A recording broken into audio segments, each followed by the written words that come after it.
दोस्तों दोस्तों आज हम लोग लेकर आ रहे हैं पॉलिटिकल साइंस का जो बुक है, जो स्पेशली हम लोग नेट जीआरएफ और बिहार बीईटी के लिए ये सीरीज को स्टार्ट किया है। तो इसका ये लेक्चर नंबर 2 है और आज इस लेक्चर नंबर 2 में हम लोग चैप्टर नंबर 2 पढ़ेंगे, जिसका नाम है समानता, इक्वालिटी। ठीक है, तो आज हम लोग इक्वालिटी चैप्टर पूरा देखेंगे इस लेक्चर में और इसको आज इसी वीडियो में ख़त्म करेंगे। तो आइए हम लोग स्टार्ट करते हैं इक्वालिटी। तो यहाँ से स्टार्ट है। उदारवादियों के अनुसार, देखिए ये यहाँ से, हाँ, उदारवादियों के अनुसार समानता वैधानिक होती है, अर्थात व्यक्ति कानून व नियमों के समझ समान माने जाएंगे।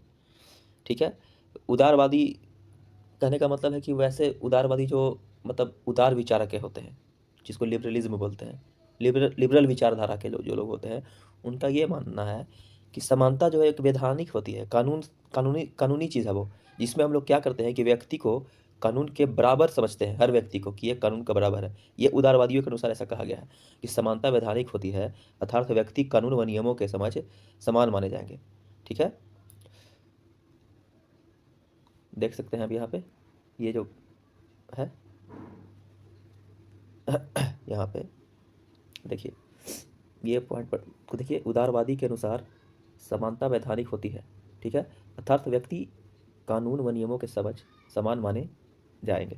ठीक है, अब देखिए, लॉक एक बहुत ही फेमस ये विचारक है लॉक, जिसका नाम है जॉन लॉक। तो लॉक के अनुसार प्रकृति ने सभी मनुष्यों को समान व स्वतंत्र पैदा किया है। कोई व्यक्ति किसी दूसरे व्यक्ति के जीवन या स्वास्थ्य स्वास्थ्य या स्वतंत्रता तथा संपत्ति को क्षति नहीं पहुंचा सकता है। ठीक है, ये कहना है जॉन लॉक का कि सब जो है प्राकृतिक में सभी मनुष्यों को समान व स्वतंत्र पैदा किया गया है। कोई व्यक्ति किसी दूसरे व्यक्ति के जीवन, स्वास्थ्य, स्वतंत्रता तथा संपत्ति को क्षति नहीं पहुंचा सकता है। अमेरिका अमेरिकी स्वतंत्रता घोषणा पत्र में कहा गया कि सभी लोग जन्म से समान हैं और निर्माता ने सभी मनुष्यों को समान अधिकार दिया है। अमेरिकी स्वतंत्रता घोषणा पत्र में क्या कहा गया था कि सभी लोग जन्म से समान हैं और निर्माता ने सभी मनुष्यों को समान अधिकार दिया है। ठीक है, ये पॉइंट जो है जिसको लाइनिंग किया हुआ है 1789 का, इसको देखिए। 1789 में फ्रांसीसी क्रांति के घोषणा पत्र में कहा गया कि मर्यादा और अधिकारों में सभी लोग जन्म से स्वतंत्र एवं समान हैं। ठीक है, ये सब फैक्चुअल है, इसको याद रखने का चीज़ है कि पूछा किस किस जगह यह कहा गया कि मर्यादा और अधिकारों में सभी लोग जन्म से स्वतंत्र एवं समान हैं। तो ये था 1789 में फ्रांसीसी क्रांति के घोषणा पत्र में कहा गया था ये। ठीक है, मार्क्सवादी एवं समाजवादियों ने तात्विक समानता पर बल दिया है। तात्विक समानता क्या है? फंडामेंटल। तात्विक समानता मतलब होता है फंडामेंटल इक्वालिटी। मार्क्सवादी और समाजवादियों ने, मार्क्सवादी उसको बोलते थे जो कार्ल मार्क्स की विचारधारा को से प्रभावित थे, तो मार्क्सवादी एवं समाजवादियों ने फंडामेंटल इक्वालिटी, तात्विक समानता पर बल दिया, जिसमें रोजगार, अधिकारों, संपत्ति का समान समतापूर्ण वितरण एवं राज्य के नियंत्रण पर बल दिया गया। समान अनुपातपूर्ण वितरण एवं राज्य के नियंत्रण पर बल दिया गया।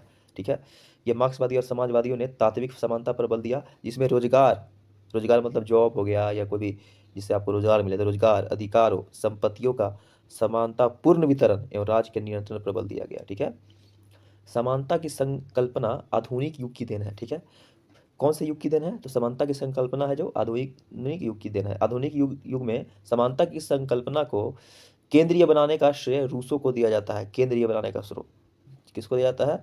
तो ये रूसों को दिया जाता है। ये लाइन जो है ये इंपॉर्टेंट है थोड़ा। ठीक है, तो अब देखते हैं आशय इसका क्या है, इसका इंटेंट क्या है, इस है समानता के चैप्टर को पढ़ने का इंटेंट क्या है। तो समानता चाहिए से संबंधित संकल्पना है। ठीक है, तथ्यात्मक रूप से समानता नहीं होती है। ठीक है, समानता का अर्थ है समाज में विशेष अधिकारों एवं विषमताओं को समाप्त करना। समानता का अर्थ समाज में विशेष अधिकारों एवं विषमताओं को समाप्त करना। विशेष अधिकारों, इसका कहने का मतलब है कि समानता का रियल अर्थ क्या है ना, कि किसी किसी को बहुत अधिक अधिकार दिया गया है। कोई वीआईपी का बेटा है तो कारे पे चलेगा, ठीक है ना, और एक तरफ गरीब जो है रोड पे चल रहा है, और एक तरफ, तो ये विषमताएं हैं, क्या बोलते हैं, ये ऑर्डनेस है, और यानी अल्टर चीज़ हो रहा है ये, समझे। तो ये अल्टरेशन नहीं होना चाहिए, या तो सब सेम हो, कोई ज़्यादा अमीर ना हो, कोई ज़्यादा गरीब ना हो। कहने का मतलब है कि एक तरह से दूसरे वे में हम लोग ये कह सकते हैं कि समानता कर तभी होगा जब गरीब और अमीरों के फाइनेंशियल कंडीशन, सोशल कंडीशन, उठने बैठने के का तरीका, इन सब में ज़्यादा डिफरेंस ना हो, सब एक बराबर पे आए, तो उसको समानता कह सकते हैं। तो यही है, ये अर्थ का मतलब हो रहा है कि समानता का अर्थ समाज में विशेष अधिकार एवं विषमताओं को समाप्त करना है। अंततः समानता का अर्थ विभेदों का अंत है, ठीक है। परंतु समानता का आशय प्रत्येक प्रकार के विभेदों की समाप्ति नहीं है, बल्कि अतार्किक विभेदों की समाप्ति है, ठीक है। अतार्किक विभेद का आशय है कि लिंग, जाति और धर्म के आधार पर किए गए विभेद को अतार्किक विभेद कहते हैं। अब ऐसा नहीं है कि समानता का मतलब यह है कि सबको एक चप्पल पहनना है, सबको एक तरह का चश्मा लगाना है, सबको एक स्टाइल में बाल बाल झाड़ना है, ये समानता नहीं है। वैसा समानता जिसमें तर्क हो, जैसे कि अब तर्क का मतलब है कि जैसे कि लिंग के आधार पे, जाति के आधार पे, धर्म के आधार पे सभी धर्मों को एक ही राइट्स मिले, सभी लिंग को एक ही क्या बोलते हैं राइट्स मिले, औरत है तो औरत को भी समान उसके मेहनत के अकॉर्डिंग उसको फल मिले, और मर्द को भी उसके मेहनत के अकॉर्डिंग फल मिले। तो वही है, चाहे किसी भी जाति के सब लोग को एक तरह का व्यवहार हो। यह है अतार्किक विभेदों का आशय, लिंग, जाति और धर्म के आधार पर किए गए विभेद है, ठीक है। अंततः समानता का अर्थ है कि उन विषमताओं को हटाना है जो समाज द्वारा निर्मित है, ना कि प्राकृतिक विषमताओं का अंत है।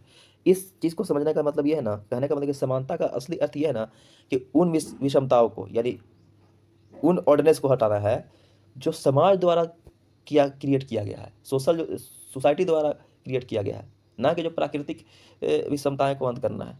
अब ऐसा थोड़ी ना है कि जानवर का होता है 4 पैर और ये मुर्गी उर्गी का होता है 2 पैर, तब उसको तुम बोलो कि नहीं मुर्गी को भी 4 पैर होना चाहिए। अरे तो वैसा नेचुरली वो बन गया है, तो उस तरह का समानता नहीं लाना है। समानता का मतलब है कि जो समाज ने क्रिएट कर रखा है कि बाबू तुम छोटा हो तो तुम 1 गिलास पानी पीना, और जो बड़ा है तो वो 4 गिलास पानी पिएगा। तो ये सब जो है उसको खाली कम करना है, ठीक है।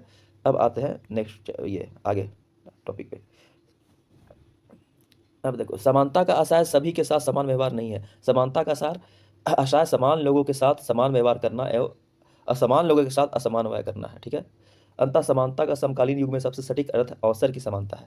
अवसर की समानता कहने का मतलब है कि अवसर की समानता का मतलब ये होता है कि सभी को समान तरह का अवसर मिले, अपना काबिलियत के हिसाब से उसको रोजगार मिले, जिस हिसाब से उसमें उसके अंदर काबिलियत है उस हिसाब से उसको रोजगार मिले। तो इसका कहने का मतलब अवसर का समानता ये होता है कि सपोज दैट अब तो सब बोल रहा है कि सबको समान व्यवहार करना चाहिए, तो इसका मतलब ये थोड़ी ना है कि जो लड़का 3-4 साल मेहनत किया, फर्स्ट डिवीजन ला रहा है, उसको आप 20 रुपये का जॉब दे रहे हैं, और जो पढ़े हुए नहीं कर रहा है, कभी कुछ पढ़ ही नहीं रहा है, उसको भी वो भी जाकर दावत होएगा, नहीं हम भी 20 रुपये का जॉब करेंगे या 20,000 का जॉब करेंगे कोई भी। तो वो चीज़ जो है वैसा समानता नहीं करना है। समानता, अवसर की समानता का मतलब होता है कि जिस हिसाब से उसके अंदर काबिलियत है उस हिसाब से उसको वो चीज़ डिजर्व करता है। अब ऐसा थोड़ी ना है कि अब आप कंपटीशन का एग्ज़ाम दे रहे हैं, तो आप फॉर्म भरे, आपका सिलेक्शन हो गया, तो कोई कोई इंसान ऐसा है जो फॉर्म भर नहीं भरा है और पढ़ाई लिखा नहीं किया, वो भी जाकर के दावा ठोके कि नहीं हमको कहाँ नहीं जॉब मिला। अरे भाई तुम तैयारी करते, तुम्हारे पास काबिलियत होती तो तुमको जॉब मिलती। तो ये होता है अवसर की समानता, जितना जिसमें क्वालिटी है उस हिसाब से उसको मिले। ऐसा नहीं कि अब हम भी जॉब कर रहे हैं तो ये अनिवार्य है कि तुम भी जॉब करो, बिन बगैर पढ़े तुमको भी जॉब मिले, सरकार बात नहीं है इसके लिए। तो आगे आगे देखते हैं। लास्की के अनुसार समाज में कोई व्यक्ति इतना ऊंचा ना होने पाए कि पड़ोसी अपनी नागरिकता और स्थिति में हीन समझे, अपने आप को खुद को हीन समझने लगे। लास्की ने कहा कि देखिए, लास्की के अनुसार एक तर्क दिया गया है कि समाज में कोई व्यक्ति इतना ऊंचा ना होने पाए कि पड़ोसी अपनी नागरिकता और स्थिति में हीन समझे खुद को, ठीक है। अब देखिए, विभिन्न विचारकों के अनुसार समानता की संकल्पना क्या क्या है, ठीक है। तो 20वीं शताब्दी में समानता सबसे बड़े समर्थक R.H. टोनी है, ठीक है। इंग्लैंड के में असमानता का धर्म व्याप्त है, ठीक है, प्रिवेलेंट जिसको बोलते हैं इंग्लिश में। इनकी रचना इक्वालिटी है, इनकी अन्य रचनाएं द एक्विजिटिव सोसाइटी है तथा religion and the rise of capitalism है, और एक और इनकी रचना है एजुकेशन द सोसाइटी पॉलिसी है, ठीक है। अब देखिए, हॉब्स के लेखक के दौरान इंग्लैंड में समानता के लिए 2 समांतर आंदोलन चल रहे थे। लेवलर्स यानी राजनीतिक समानता के समर्थक थे, और एक थे डिगर्स जो कि आर्थिक समानता के समर्थक थे, ठीक है। लॉक के विचारों में नैतिक समानता की संकल्पना अंतर्निहित है। लॉक ने अस्पष्ट कहा कि प्राकृतिक अवस्था में सभी मनुष्य समान थे तथा सभी व्यक्तियों को ईश्वर ने समान अधिकार दिया। बेथम ने पहली बार राजनीतिक समानता का सूत्र प्रस्तुत किया, एक व्यक्ति और एक मत, ठीक है। अब देखिए, समानता के आयाम क्या है, डायमेंशन ऑफ इक्वालिटी क्या है, ठीक है। समानता का आयाम क्या है, डायमेंशन। पहला है औपचारिक समानता या निरपेक्ष समानता, जिसको एब्सोल्यूट समानता बोलते हैं। शास्त्रीय उदारवादी तथा नव उदारवादी विचारक इस समानता का समर्थन करते थे, इस समानता का, औपचारिक समानता का, ठीक है। अब देखिए औपचारिक समानता के समर्थक हॉब्स, लॉक, बेथम, मिल इत्यादि हैं। औपचारिक समानता के समर्थक कौन है, हॉब्स है, लॉक है, बेथम है और मिल इत्यादि है। औपचारिक समानता ने निम्नलिखित प्रकार की समानता को शामिल किया, ठीक है। नैतिक समानता, समानता का आरंभिक विचार नैतिक समानता के रूप में आया। नैतिक समानता एक आदर्शवादी संकल्पना है, ठीक है। ये देखिए जो टिक लगा हुआ है। हॉब्स लॉक द्वारा वर्णित प्राकृतिक अवस्था में नैतिक समानता विद्यमान थी। ठीक है, हॉब्स लॉक द्वारा वर्णित प्राकृतिक अवस्था में नैतिक समानता विद्यमान थी। ठीक है, वैधानिक समानता क्या है? तो वैधानिक समानता का आशय है कि विधि के समझ समानता से है। कहने का मतलब कि कानून के नज़र में सभी को समान समझा जाएगा, उसको बोलते हैं विधि के समझ समानता। इसी को वैधानिक समानता भी कहते हैं। ठीक है, इसके जो वैधानिक समानता के समर्थक कौन थे? लॉक थे, बेथम थे, ऑस्टिन थे। कौन कौन थे देखिए, तो लॉक थे, बेथम थे, ऑस्टिन थे इत्यादि थे, और मिल इत्यादि विचारक थे। ठीक है, ये सब थे किसके? वैधानिक वैधानिक समता के समर्थक थे। ठीक है, अब देखिए सामाजिक समानता। ठीक है, समाज में धर्म, जाति एवं लिंग के आधार पर विभेद की समाप्ति, यही है सामाजिक समानता। यानी कि समाज में धर्म, जाति, विभेद मतलब होता है क्या? विभेद मतलब होता है वही जिसको बोलते हैं हम लोग इनइक्वालिटी, जिसको बोल सकते हैं। तो समाज में धर्म, जाति, लिंग के आधार पर विभेद की समाप्ति, समाज में विशेष अधिकार एवं विषमताओं का अंत करना तथा अल्पसंख्यकों के अधिकारों की रक्षा करना, ये भी सामाजिक समानता है। अल्पसंख्यक मतलब वो जो बहुत कम मात्रा में होते हैं, किसी भी भूभाग पर रहने वाले वैसे लोग जिनकी संख्या और लोगों से कम है, उसको अल्पसंख्यक बोलते हैं। और वैसे भूभाग में रहने वाले उन लोगों की संख्या जिनकी संख्या बहुत ज़्यादा है, वो बहुसंख्यक में आते हैं। ठीक है, अब देखिए राजनीतिक समानता। प्रत्येक व्यक्ति को राजनीतिक जीवन प्रत्येक व्यक्ति को राजनीतिक जीवन में सहभागिता का समान अधिकार प्रदान करना। ठीक है, और उसके बाद प्रत्येक प्रत्येक व्यक्ति को समान मत देने का अधिकार प्रदान करना, ये भी है राजनीतिक समानता। बेथम ने सर्वप्रथम एक व्यक्ति एक मत विचार दिया था। किसने दिया था? बेथम ने दिया था। ठीक है, अब देखिए आर्थिक समानता की बात करते हैं। तो आर्थिक समानता क्या है? इसका समर्थन जो है वो कल्याणकारी राज्य के समर्थन एवं समाजवादी विचारक करते हैं। ठीक है, न्यूनतम आर्थिक आवश्यकताओं की पूर्ति करना, यानी न्यूनतम आर्थिक आवश्यकताओं को पूर्ति करना ही आर्थिक समानता है। कहने का मतलब कि एटलीस्ट इतना से इतना उसको आर्थिक सहायता दे देना जिसमें वो जी सके, अपना पेट पाल सके। तो वैसे लोगों को मतलब वो चीज़ वो प्रावधान को हम लोग आर्थिक समानता कहते हैं। व्यक्तियों को काम का आधार प्रदान करना, अधिकार प्रदान करना। ठीक है, ये भी है आर्थिक समानता में आता है। लैंगिक लैंगिक समानता का मतलब है कि पितृसत्तात्मक, जिसको हम लोग पैट्री आर्कल बोलते हैं सोसाइटी, या सत्ता, पैट्री आर्कल गवर्नमेंट बोलते हैं जिसको इंग्लिश में। क्या क्या है? पितृसत्तात्मक। ठीक है, तो इसको हम लोग पैट्री आर्कल सोसाइटी या पैट्री आर्कल गवर्नमेंट कहते हैं। ठीक है, देखिए पैट्री आर्कल ऐसे होता है, लिखाता है इंग्लिश में पैट्री आर्कल, पैट्री आर्कल स्क्रीन छोटा है, तो पैट्रियार्कल सोसाइटी या पैट्रियार्कल गवर्नमेंट को पितृत्वात्मक सत्ता कहा जाता है। तो लैंगिक समानता का मतलब ही था कि पितृसत्तात्मक सत्ता की समाप्ति करना। ठीक है, निजी एवं सार्वजनिक जीवन में विभेद की समाप्ति। देखिए पितृसत्तात्मक सत्ता की समाप्ति करने का मतलब ये होता है कि वैसा गवर्नमेंट जिसमें जो पुरुष प्रधान हो, यानी कि वहाँ मेल ही जब बनेगा तो मेल बनेगा, फीमेल गवर्नमेंट नहीं बन सकती है।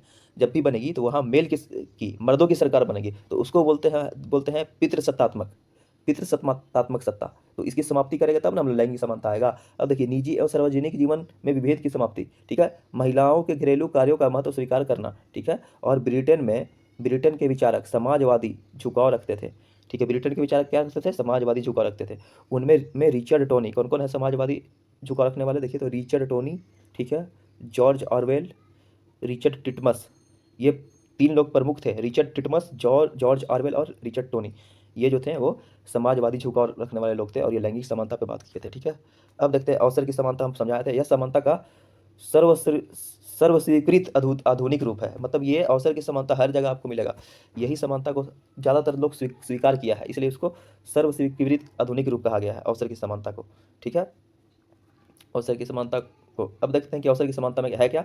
तो अवसर की समानता का अभिप्राय है कि समानों के साथ समान व्यवहार तथा असमानों के साथ असमान व्यवहार। देखिए अभी हम बता रहे थे ना कि जो लोग जॉब के काबिल हैं उनके साथ समान व्यवहार, यानी समानों के साथ समान व्यवहार, और असमान जो लोग जॉब के काबिल नहीं है, असमानों के साथ असमान व्यवहार, उनको जॉब नहीं मिलती है, यानी उसके काबिलियत के हिसाब से जॉब मिला। अब देखिए अवसर की समानता का मूल अभिप्राय है कि आरंभिक स्थिति या मूलभूत रूप में समानता लाना, प्रत्येक स्थिति में नहीं। कहने का मतलब कि हर प्रत्येक स्थिति में समानता जरूरी नहीं है, लेकिन आरंभिक स्थिति या मूलभूत रूप में समानता लाना, जिसकी ज़रूरत हो जब उसके हिसाब से उसमें समानता लाना, जॉब वाले को जॉब मिले और नहीं वाले को नहीं मिले। ठीक है, अब देखिए डार्किन ने अवसर की समानता को संसाधनों की समानता के रूप में व्यक्त किया है। किसने? डार्किन ने। ठीक लगा हुआ डार्किन ने। डार्किन के अनुसार आरंभिक स्थिति में लोगों को समान संसाधन दिए जाएंगे, परंतु डार्किन शारीरिक रूप से विकलांग लोगों को अन्य लोगों से अधिक सुविधाएं प्रदान करने का समर्थन करते हैं। जिसे डार्किन ने पेंशन योजना नाम दिया। डार्किन की रचना टेकिंग राइट सीरियसली जो कि 1977 में पब्लिश हुई थी, एवं इनकी अन्य रचना लॉज एम्पायर 1986 में पब्लिश हुई थी, तथा सोवरन वर्च्यू ये 2000 में पब्लिश हुई थी। किसके? डार्किन ने क्या है? डार्किन शारीरिक रूप से विकलांग लोगों को अन्य लोगों से अधिक सुविधाएं प्रदान करने का समर्थन किया है। डार्किन के अनुसार आरंभिक स्थिति में लोगों को समान संसाधन दिए जाएंगे। अब देखिए, ये देखिए जॉन रॉल्स क्या के हैं? जॉन रॉल्स भी अवसर की समानता के समर्थक हैं। ठीक है, रॉल्स के अनुसार अवसर की समानता का ऐसा है व्यक्तियों को मूलभूत प्राथमिक वस्तुओं प्रदान करना है। ठीक है, यह है जॉन रॉल्स की। अब देखिए, अवसर की समानता का व्यवहारिक पक्ष कौन कौन पक्ष है? देखिए, सकारात्मक पक्ष भी होता है इनका, तो अफर्मेटिव एक्शन जिसको बोलते हैं। यह व्यवस्था अमेरिका में प्रचलित है, जिसके द्वारा अश्वेतों के सामाजिक, आर्थिक और शैक्षिक उत्थान के लिए सरकार विश्वविद्यालय द्वारा कुछ विषय, उपाय और प्रबंध किए जाते हैं। सकारात्मक क्रिया के अंतर्गत अमेरिका में विश्वविद्यालयों में अश्वेतों के लिए कम अंकों पर प्रवेश किया गया है, यानी रिजर्वेशन दिया गया है। जैसे हम लोग के यहाँ है ना, ओबीसी को रिजर्वेशन है, CST को रिजर्वेशन है, EWS को रिजर्वेशन है, तो वही है अवसर की समानता को बरकरार रखने के लिए किया जाता है। अब देखिए, भारत के हाँ भारत में अवसर की समानता क्या है, तो देख सकते हैं भारतीय संविधान में अवसर की समानता में संरचनात्मक विभेद है, या रिवर्स डिस्क्रिमिनेशन भी कहते हैं। क्या क्या है? संरचनात्मक विभेद, या फिर रिवर्स डिस्क्रिमिनेशन, या फिर विधि के समझ समान संरक्षण की संज्ञा भी दी जाती है।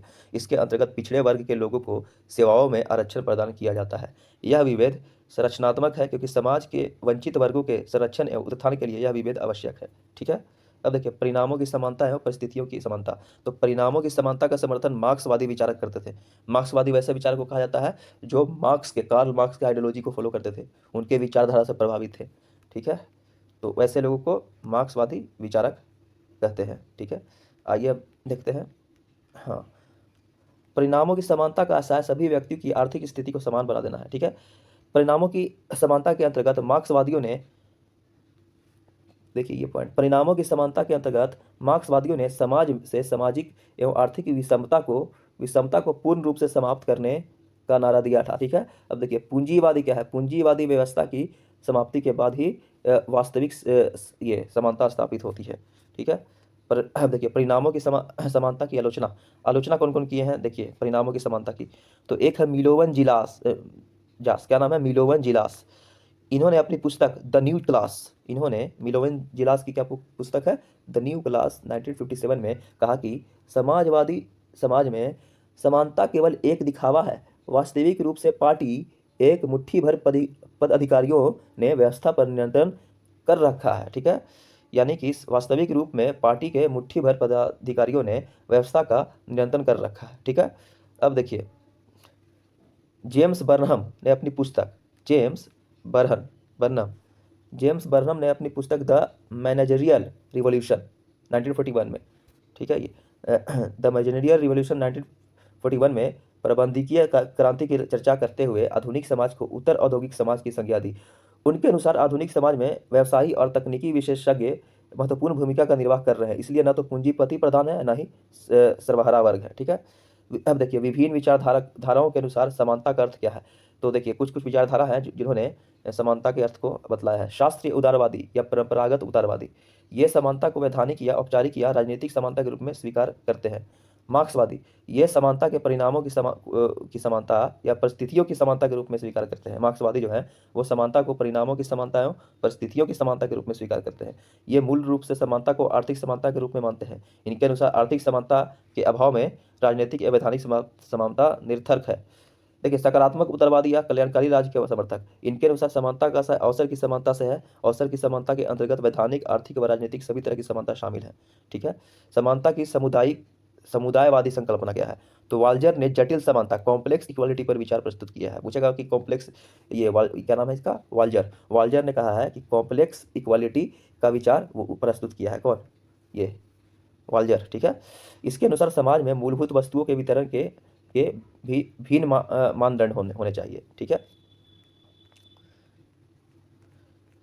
अब देखिए, प्रत्येक समाज के लिए एक समान वस्तुएं उपयोगी नहीं होती। इनके अनुसार सभी व्यक्ति को समान मूलभूत सुविधाएं प्राप्त होती है। किनके अनुसार? किनका बात कर रहा है? वाल्जर के अनुसार। ठीक है, वाल्जर के अनुसार, और किनके अनुसार? समानता की समुदायवादी संकल्पना, यानी जो समुदायवादी लोग हैं ना, तो इनके अनुसार कह रहा है, समुदायवादी के अनुसार, कि सभी व्यक्ति को समान मूलभूत सुविधाएं प्राप्त होनी चाहिए, परंतु प्रत्येक क्षेत्र में समानता संभव नहीं है। चार्ल्स टेलर भी समुदायवादी हैं। चार्ल्स टेलर एक विचारक है, क्या नाम है इसका, चार्ल्स टेलर। चार्ल्स टेलर भी एक समुदायवादी हैं। इनकी प्रसिद्ध रचना सोर्सेस ऑफ द सेल्फ 1989 है, ठीक है। अब देखिए, समानता की नारीवादी संकल्पना, उदारवादी नारीवाद, ठीक है। उदारवादी नारीवाद क्या होता है, तो उदारवादी नारीवाद सार्वजनिक क्षेत्र में समानता के समर्थक है, ठीक है।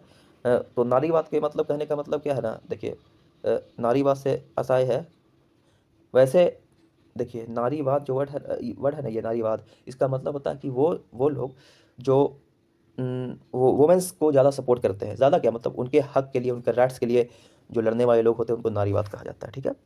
तो अब यही है। तो उदारवादी नारीवाद कौन का क्या कहना था समानता के बारे में, तो देखिए, उदारवादी नारीवाद सार्वजनिक क्षेत्र में समानता के समर्थक है, समान राजनीतिक अधिकार और शिक्षा अधिकार के समर्थक है। उग्र नारीवाद, उग्र नारीवाद क्या थे, तो उग्रवाद, देखिए ये पॉइंट देखिए, उग्र नारीवाद निजी जीवन में समानता के समर्थक है, ठीक है। नैतिक, वैधानिक, राजनीतिक व आर्थिक समानता आवश्यक है लेकिन पर्याप्त नहीं है, ठीक है। मतलब ये जरूरी है लेकिन काफ़ी नहीं है, ये इनका कहना था उग्र नारीवाद का। नारीवाद ने पितृसत्तात्मक सत्ता का विरोध किया, जाहिर सी बात है, वो नारीवाद है तो वो तो पितृसत्तात्मक सत्ता का तो विरोध करबे करेंगे। पितृसत्तात्मक सत्ता का अभिप्राय सार्वजनिक क्षेत्र पुरुषों का होता है। देखिए, अभी हम बताया था ना कि पुरुषों का होता है, जहाँ पुरुषों का पुरुष प्रधान जगह को हम लोग पितृसत्तात्मक सत्ता कहते हैं, जबकि निजी एवं घरेलू क्षेत्र महिलाओं को दे दिया गया है। महिलाएं इस निजी एवं घरेलू क्षेत्र में भी पुरुषों के अधीन होती हैं। महिलाओं के सामने नाम न होने की समस्या का पहचान का संकट होता है इसमें, पितृसत्तात्मक सत्ता में। घरेलू श्रम का कोई मूल्य नहीं है। सेक्स जैविक संकल्पना, जेंडर सांस्कृतिक संकल्पना है, और परिधान बड़े बड़े बाल का निर्धारण समाज द्वारा, यह पितृसत्तात्मक समाज द्वारा होता है।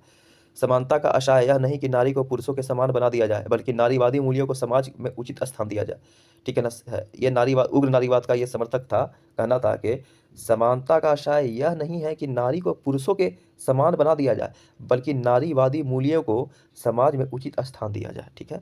पुरुषों की बहादुरी और साहस को प्रभावी बनाकर प्रस्तुत किया गया है, ठीक है। देखिए, कैरोल पैटमैन एक विचारक है, उन्होंने क्या कहा है, तो महिलाओं को पितृसत्तात्मक सत्ता द्वारा निजी क्षेत्र के तहत रखा गया है। कैरोल पैटमैन ने कहा है, कल्याणकारी राज को पितृसत्तात्मक राज की संज्ञा दी गई है। महिलाएं अभी भी प्राकृतिक अवस्था में सामाजिक समझौते में शामिल नहीं होती।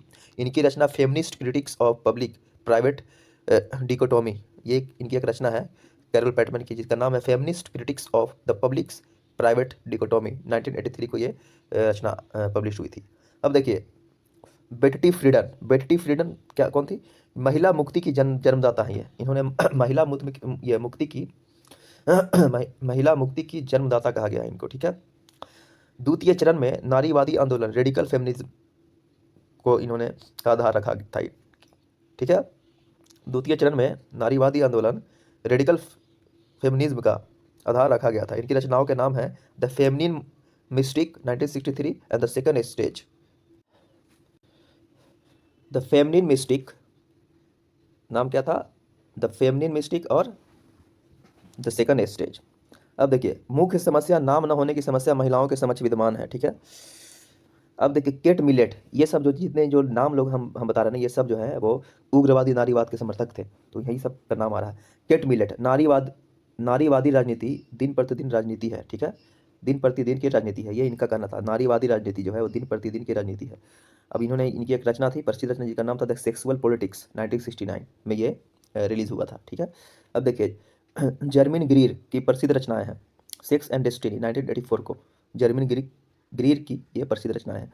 एंड द फीमेल एनएच, ये 1970 में आया था। साइमन द बुआ, ठीक है, साइमन द बुआ का एक लिखा हुआ बुक था। साइमन द बुआ का प्रसिद्ध कथन था, महिलाएं पैदा नहीं होती बल्कि बनाई जाती हैं, ये उनका कहा गया था। सब नारीवादी विचारक है, तो जाहिर सी बात है आप इसमें जितना सारे आप पढ़ने को मिलेगा उनके, आप महिलाओं के इर्द गिर्द ही आप पढ़िएगा। तो साइमन द बुआ का प्रसिद्ध कथन, महिलाएं पैदा नहीं होती बल्कि बनाई जाती हैं। इनका प्रसिद्ध कथन यह भी है कि व्यक्तिगत ही राजनीतिक है, व्यक्तिगत ही राजनीतिक है। इनकी रचना है द सेकंड सेक्स, 1949 में रिलीज हुई थी, तथा द पर्सनल इज पॉलिटिकल, ठीक है, द पर्सनल इज पॉलिटिकल 1970 में आया था बुक को। वर्जीनिया वुल्फ, वर्जीनिया वुल्फ कौन थी, यह महिला होने के नाते मेरा कोई देश नहीं है, इनका यह कहना था कि महिला होने के नाते मेरा कोई देश नहीं है। A room of one's own, इनकी एक रचना है। मरियोसा डाल्सा कोस्टा, इटली, महिलाओं को उनके घरेलू कार्यों के लिए वेतन प्रदान करना चाहिए, ठीक है, ये कहा गया था किनका से, मरियोसा डल्ला कोस्टा द्वारा, इटली की थी ये।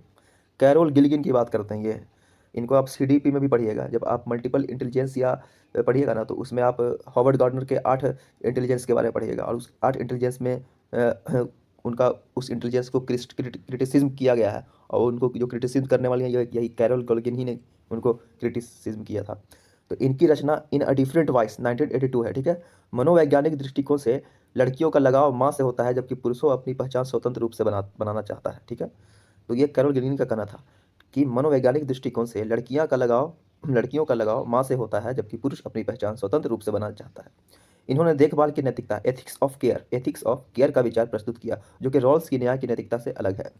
एलस्टीन, इनकी रचना पब्लिक मैन प्राइवेट वुमेन 1993 है। एल्स्टीन जो है, इनकी रचना पब्लिक मैन और प्राइवेट वुमेन 1993 है। महिलाओं के पास केवल घरेलू कार्य है, शोषण का कारण, ठीक है, शोषण का कारण सेक्स नहीं जेंडर है, ठीक है, ये इनका कहना था एलिस्टिन का।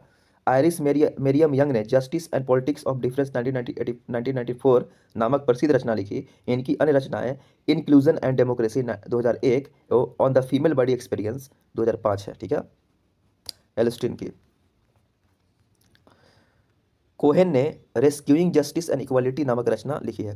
नाम है क्या, कोहेन ने क्या लिखा है, रेस्क्यूइंग जस्टिस एंड इक्वालिटी 2008 नामक रचना लिखी, तथा इन्होंने रॉल्स के न्याय सिद्धांत की आलोचना भी की है, ठीक है। ओकिन की प्रसिद्ध रचना है जस्टिस, देखिए ये है ओकिन यहाँ पे, justice gender and the family 1991, ठीक है। कोहेन ये है यहाँ पे, इनकी रचना है ये रेस्क्यूइंग जस्टिस एंड इक्वालिटी, ठीक है। अब देखिए बहुसंस्कृतिवादी समानता की संकल्पना क्या है। तो देखिए बहुसंस्कृति समानता की संकल्पना है कि भीखू पारिक एवं किमलिका इसके मान्यताकार हैं, ठीक है। विषमता केवल आर्थिक नहीं होती बल्कि सांस्कृतिक भी होती है। समूह विशेष के अधिकारों की मांग करते हैं, पहचान की राजनीति का समर्थन करते हैं, ठीक है। ये सब क्या है, बहुसंस्कृतिवादी समानता की संकल्पना है ये, ठीक है। क्या है, पहचान की राजनीति, ठीक है। विषमता केवल आर्थिक नहीं होती बल्कि सांस्कृतिक भी होती है। ये सब अवधारणाएं हैं बहुसंस्कृतिवादी के, ठीक है। अब देखिए समानता के विरोधी विचारक कौन कौन थे, इनके कौन कौन जो थे विरोध करते थे। तो समानता के विरोधी विचारक सबसे पहले अरस्तु ने असमानता को प्राकृतिक माना है, ना कि समानता को, ठीक है। अरस्तु का कहना है कि असमानता जो है इनइक्वालिटी जो है वो प्राकृतिक है, ना कि इक्वालिटी, ठीक है। ये पहला क्रिटिसिज्म अरस्तु द्वारा। अब देखिए लॉर्ड एक्टन, ये कौन है, लॉर्ड एक्टन के अनुसार समानता का आशा ने स्वतंत्रता को निष्फल बना दिया है, ठीक है। लॉर्ड एक्टन के अनुसार समानता का आशा ने ये स्वतंत्रता को निष्फल बना दिया है। टॉकविले के अनुसार समानता का आशय बहुमत की निरंकुशता है, ठीक है। टॉकविले के अनुसार समानता का आशय बहुमत की निरंकुशता है। पैरेटो मोस्का एवं मिशेल जैसे अभिजनवादियों ने समानता का प्रबल विरोध किया है। पैरेटो मोस्का एवं मिशेल जैसे अभिजनवादियों ने समानता का प्रबल विरोध किया है। समकालीन विचारक, यहाँ से पढ़ते हैं अब ये समकालीन विचारक क्रिस्टोल ब्रेल ने योग्यता आधारित संकल्पना जस्ट मेरिटोक्रेसी की संकल्पना का समर्थन किया था, ठीक है। जस्ट मेरिटोक्रेसी की संकल्पना का समर्थन किया था। मेरिट से बना है मेरिटोक्रेसी, ठीक है। मेरिट मतलब होता है योग्यता, और क्रेसी मतलब होता है तंत्र, मतलब शासन करना, यानी मेरिट वाले का शासन को मेरिटोक्रेसी बोलते हैं, जिसमें योग्यता के आधारित संकल्पना दिया इन्होंने, ठीक है। जिनके अनुसार वर्तमान समाज में भी विषमता व्याप्त है, लेकिन यह विषमता योग्यता, कौशल और उपलब्धि के आधार पर है।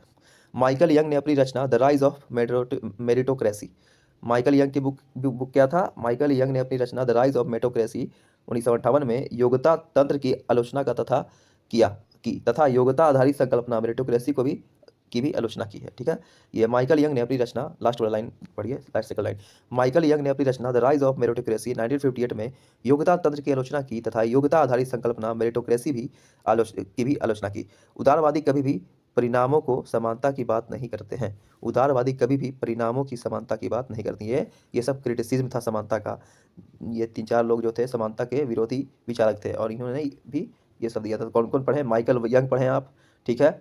उसके बाद आप क्या पढ़े, समकालीन विचारक क्रिस्टोल बेल पढ़े आप, क्रिस्टोल बेल पढ़े ना, ये क्रिस्टोल बेल पढ़े आप। फिर पैरेटो मोस्का एवं मिशेल जैसे विचारक को पढ़े, टॉक विले को पढ़े आप, टॉकविले के बाद फिर अरस्तु और लॉर्ड एक्टन को पढ़े हम।